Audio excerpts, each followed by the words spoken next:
So we've got an amazing amount of new developments to share with you that I think are incredibly exciting, as well as tell you about the future of what we're planning to do here. The overarching goal of Neuralink is to create ultimately a whole brain interface, a generalized input-output device that in the long term literally could interface with every aspect of your brain, and in the short term can interface with any given section of your brain and solve a tremendous number of things that cause debilitating issues for people. So we are all already cyborgs in a way, in that your phone and your computer are extensions of yourself. And I'm sure you found, like, if you leave your phone behind, you end up tapping your pockets, and it's like having missing limb syndrome. Leaving your phone behind is kind of like a missing limb at this point. You're so used to interfacing with it. You're so used to being a de facto cyborg. So what's the limitation on a phone or a laptop? The limitation is the rate at which you can receive and send information, especially the speed with which you can send information. So if you're interacting with a phone, it's limited by the speed at which you can move your thumbs, or the speed at which you can talk into your phone. This is an extremely low data rate. Maybe it's like 10, optimistically 100 bits per second, but a computer can communicate at gigabits, terabits per second. So Justin Roiland in the audience. Hi, Justin. So it's a little Rick and Morty reference here. Great Rick and Morty episode about intelligence enhancement of your dog. And what's the worst that can happen? This video is now 18 months old. So this is Pager, who is playing monkey mind pong. So Pager has a Neuralink implant in this video. And the thing that's interesting is that you can't even see the neural implant. We've miniaturized the neural implant to the point where it matches the thickness of the skull that is removed. So it's essentially it's sort of like having an Apple Watch or a Fitbit, replacing a piece of skull with like a smartwatch.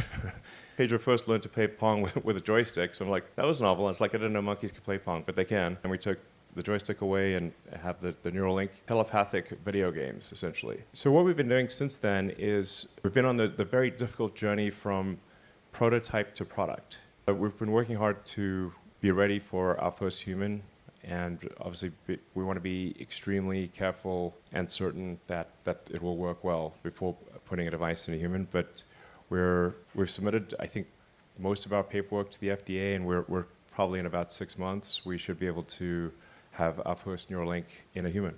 So we do everything we possibly can to test the devices before, not even going into a human, before even going into an animal. So we do benchtop testing, we do accelerated life testing.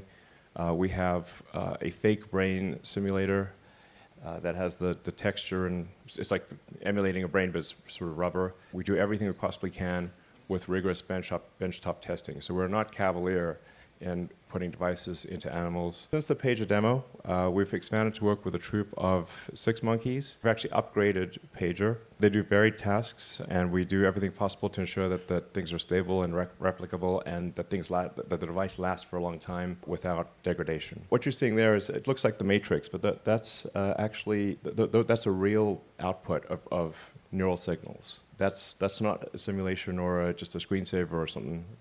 Those are actual neurons firing. Sake, it's one of our other monkeys, typing on a keyboard. What's really cool here is Sake, the monkey, is moving the mouse cursor using just his mind. It's also important to show that Sake actually likes doing the demo and is not like strapped to the chair or anything. So the monkeys actually enjoy doing the demos because they get the banana smoothie, and it's kind of a fun game. The first 2 applications we're going to aim for in humans are restoring vision. This is like notable in that even if someone has never had vision ever, like they were born blind, we believe we can still restore vision. The other application being in the motor cortex, where we would initially enable someone who has almost no ability to operate their muscles, sort of like a sort of Stephen Hawking type situation, and enable them to operate their phone faster than someone who has working hands. I mean, as miraculous as it may sound, we're confident that it is possible to restore full body functionality to someone who has a severed spinal cord. I want to emphasize again that the primary purpose of this update is recruiting. If there's one message I want to convey, it is that if you have expertise in creating advanced devices like watches and phones, computers, then your capabilities would be of great use in solving these important problems. So our first steps along these dimensions for our device is what we call the N1 implant. It's a size of about a quarter, and it has over 1,000 channels that are capable of recording and stimulating. Microfabricated on a flexible thin film arrays that we call threads. It's fully implantable and wireless, so no wires, and after the surgery, the implant is under the skin and it is invisible. It also has a battery that you can charge wirelessly, and you can use it at home.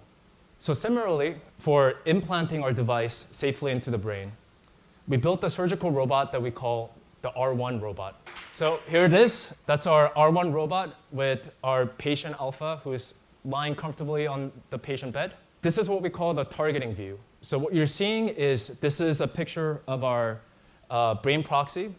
And the pink represents the cortical surface that we want to insert our electrodes into, and the black represents the vasculatures that we want to avoid. So this is another view, real quick. On the left is the view of the insertion area, and on the right, what the robot's going to do is it's going to peel the array, the threads, one by one from its silicon backing, and insert it into the targets that we predetermine in the targeting view.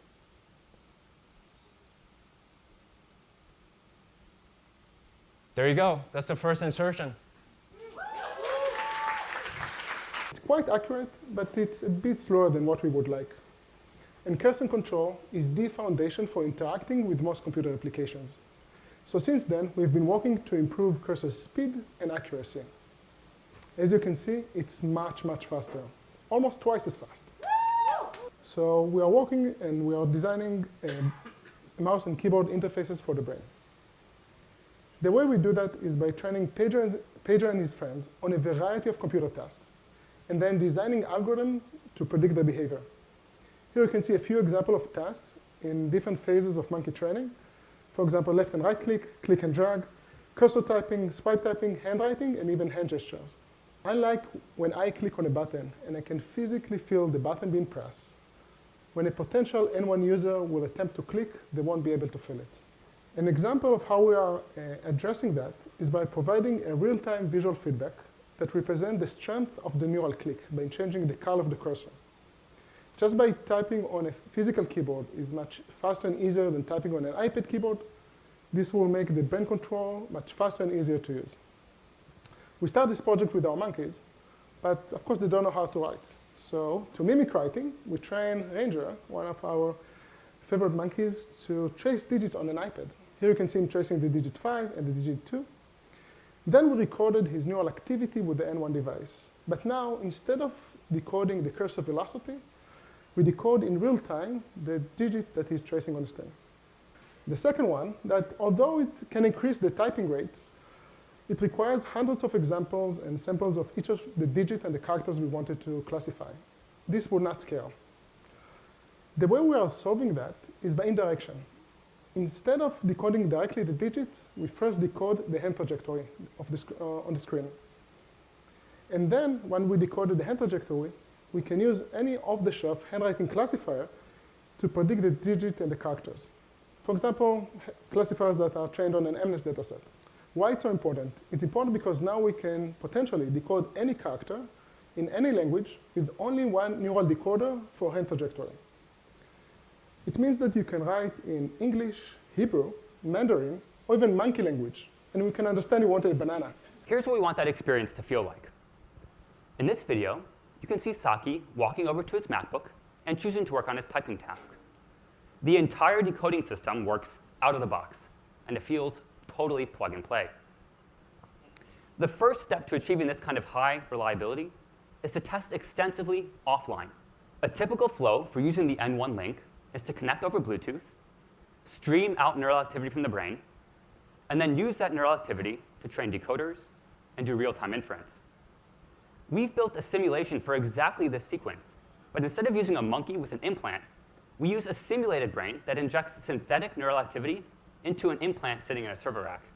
From the point of view of that implant, it's in a real brain. Here on the right, you can see that this bias is making it hard for the cursor to move to the upper right corner. You see it struggling here to make it up to the upper right, and then it moves much more effortlessly down to the bottom left. We're trying many approaches to mitigate this problem. Some examples include building models on large data sets of many days of data to try to find patterns of neural activity that are stable across days. Another approach we're trying is to continuously sample statistics of neural activity on the implant and use the latest estimates to pre-process the data before feeding it into the model. Over the last year, we've made tremendous improvements to the stability and reliability of our system. And we've been able to demonstrate consistent high performance across many sessions and many months. We designed the custom neural sensors, which include both analog and digital circuitry, to record and stimulate across 1,024 independent channels. We faced challenges across all three major metrics: performance, power, and area. Not only do we have to fit all 1024 channels into a single quarter-sized implant, but we also have to measure spiking activity less than 20 microvolts in amplitude. And today, I'd like to focus on the last challenge I mentioned, power. Power consumption is important to us because we want to give future users a full day of use of their implant without any interruption for charging. Back in 2018, we were sending every sample from every channel off the device for processing, which burned a ton of power. In 2020, we brought spike detection onto the chip. As you may know, neurons transmit information by firing. So simply monitoring for these spikes and only sending these spike events off the implant acts as a very efficient form of compression. And over the past 2 years, we've continued to make optimizations within the ASIC, dropping the total system power consumption down to just 32 milliwatts and doubling battery life. Let's take a look at our on-chip spike detection algorithm, which makes our battery-powered implants possible. We first start by applying a 500 Hz to 5 kHz bandpass filter to remove noise that's out of band. Next, we use an estimate of the noise floor to generate an adaptive threshold per channel. And finally, our spike detector module identifies 3 key points of a spike. Identifying 3 points allows us to detect not just the presence of a spike, but the shape of a spike as well. This can be extremely important for distinguishing between multiple neurons adjacent to a single channel. Today, I'd like to focus on one of the many optimizations that we've made in our latest chip. This one specifically cutting system power by 15%. In our latest chip, we split the state into 2 parts, a hot state and a cold state. The hot state is accessed on every cycle, while the cold state is only accessed once the threshold is crossed, reducing the average access width and saving power. This is a view of the insertion site, similar to the one that DJ showed you earlier. But instead of the targeting reticles, if you look closely, you can see that all 64 threads, each carrying 16 electrodes, have been inserted into the brain proxy while avoiding vasculature, and all just within the past 20 minutes. In pursuit of these goals, our charging system has gone through several engineering iterations. The first, if you watched our pig demo in August of 2020, Gertrude was implanted with a version of the N1 charged with our first generation charger. This device was implemented in a small puck package and later separated into a remote coil and battery base. This charger was challenging to use. However, we learned a lot through its implementation. With the addition of one new outer control loop plus a banana smoothie pump, the troop has been trained to charge themselves. So let's see how Pager charges his implant. On the right, we're streaming real-time diagnostics from Pager's N1.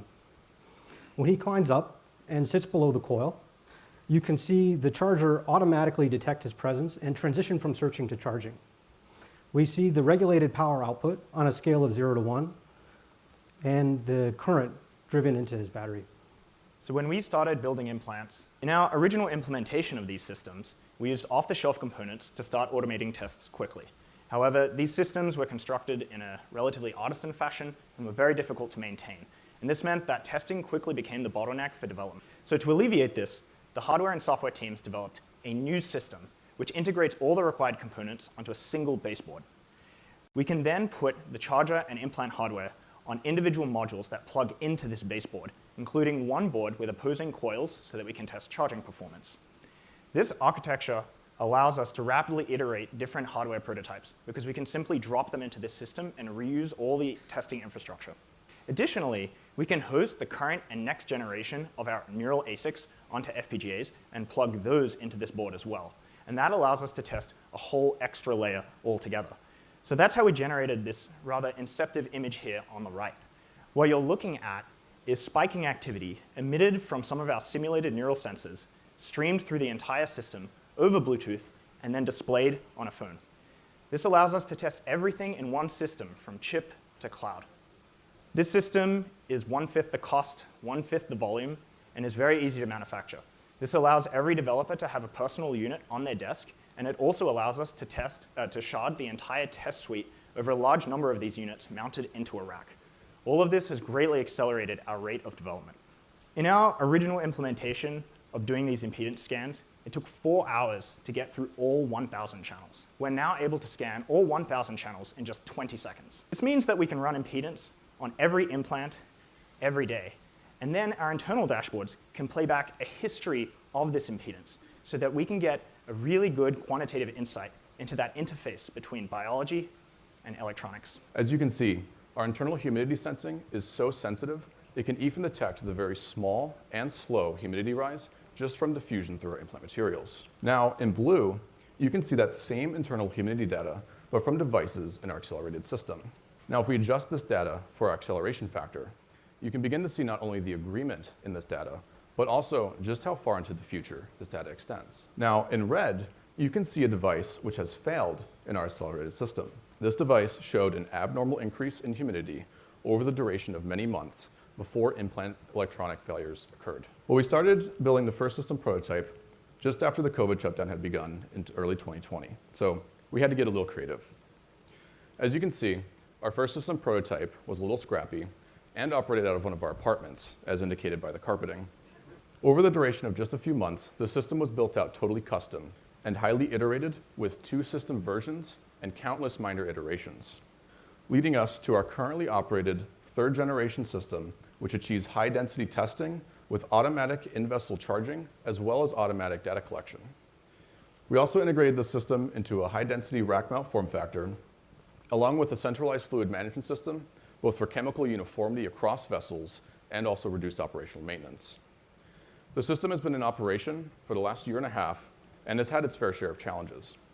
Since the system itself, well, we have started work on our 4th generation system and have totally redesigned it from the ground up to be a hot swappable, single implant per vessel design, partly inspired by high density compute servers. With this new system, we will achieve a whole new level of density, robustness, and scale.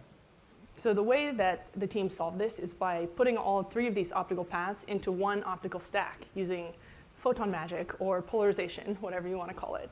And that enables us to do vessel avoidance in real time. So as I mentioned, the brain is moving, and where we place targets in the beginning may not be where you want to insert at the moment the needle is going down there. So the robot can actually detect the vessels and then determine if we're going to insert onto a vessel or not, if it's safe to insert, and then that way we can avoid inserting onto major vessels. And that brings us to the robot that we have here today. Our current custom optical systems offer pretty incredible capabilities for imaging the exposed brain surface. Once the dura is in place, you can't see the dense vasculature at the brain surface. The dura is in the way. There's simply too much attenuation. To solve this problem, we're developing a new optical system that uses medical standard fluorescent dye to image vessels underneath the tissue. We're also exploring applying our laser imaging system to deeper tissue structures. This is a real-life SEM image of our latest design. On the left there, you can see the end of the thread. In the middle is the needle, and on the right is actually a piece of my hair. So yeah, it's extremely small. And besides being really small, there's a lot of other challenges associated with designing this. One challenge is that we have to use the needle and the protective cannula that it sits in to grab onto the thread and to hold it while we peel it from this protective silicon backing. And then we have to keep holding it while we bring it over to the surface and then release it from the cannula during insertions.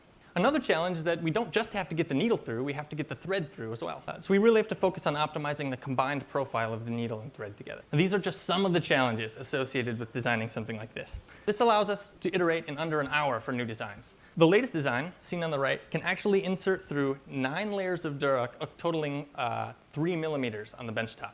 This is far more than we could ever expect in a human with significant margin. We're developing synthetic materials that mimic the biological environment. This allows us to learn as much as we can on benchtop and start taking steps away from the industry standard of animal testing. Developing accurate proxies, though, is challenging. We've come a long way from our humble first brain proxy, shown here sitting on a plate and consisting of agar and a parafilm sheet. And while simple, it allowed us to perfect robot insertions through countless benchtop tests. Today, our proxy is slightly more complex, where we've upgraded to a composite hydrogel-based brain proxy that better mimics the modulus of real human brain. In this image, I've highlighted the calcarine sulcus in red in an MRI. It contains a map of the visual world, the visual field. It's about a surface area equal to a credit card on each side. And if you unfold it and flatten it, you see that the image is inverted, it's upside down. But more interestingly, it's distorted so that the central part of the visual field, the fixation point, is greatly magnified. So for example, if you look at this image of Lincoln, if you look directly into his right eye, everything to the left of that fixation point is directed to your right visual cortex, and everything to the right goes to your left visual cortex. His eye, even though it's very small in the image, is magnified in the brain to occupy nearly a quarter of the surface area of the visual cortex. We've inserted our device into the visual cortex of 2 rhesus monkeys, whose names are Code and Dash. That means we can record activity from their visual cortex generated by their normal home environment as they roam around. But as we all know, monkeys love banana smoothie. That means we can easily teach them to fixate points on a screen and reward them. We can reward them very precisely because we can track the location of their eye using an infrared camera. And if we take all these receptive fields and accumulate them together, overlap them, and place them on a computer monitor for scale at a typical viewing distance, you begin to get an idea of how much of the visual field we can cover with this preliminary device. Let's look at Code performing this task. I want to show you first at 1/4 speed. There's a visual flash, and he makes an eye movement towards it. The monkey can only see what is white on this screen. He can't see his own eye movement, and he certainly can't see when we stimulate. But here we stimulate, and he makes the same saccade to the same location because we stimulated the same electrode. Nothing appears on the screen at that time, and he has no other cue to make that eye movement. This is a schematic of what a visual prosthesis using our N1 device might look like. A camera, the output from a camera would be processed by an iPhone, for example, which would then stream the data to the device, and the image would be converted into a pattern of stimulation of the electrodes into visual cortex. You've already heard about how we can use the N1 link as a communication prosthesis to help someone with spinal cord injury control a computer or a phone, but it can also be used to reanimate the body. Let me show you how. First, a little neuroanatomy. Movement intentions arise in motor cortex and are sent down long nerve fibers through the spinal cord. These are upper motor neurons. In the spinal cord, they synapse, that is, make a connection with another motor neuron, a lower motor neuron, which sends these movement intentions to the muscles, which contract, and in turn, you have movement. This pig has more than one Neuralink device. There's a device in the brain, but there's also one in the spinal cord. And we can stream neural data from these devices in real time and use them to do things like decode the movement of the joints of the pig. So here you can see on the left a time series of the hip, knee, and ankle, and we're decoding those movements. And as before, you can see we're able to track the position of the joints and also stream neural data as well. Okay, so let's stimulate an electrode. So here's one electrode on one thread that when we stimulate causes a flexion movement of the leg. So on the left, you can see the movement of the joints, and you can also see the time series of the stimulation pattern in yellow. So the leg is moving up. Here's another electrode, which when we stimulate causes an extensor movement. This is actually a little harder to see because the leg is straightening and the hips are shifting. But if you look carefully, you can see how the leg is moving.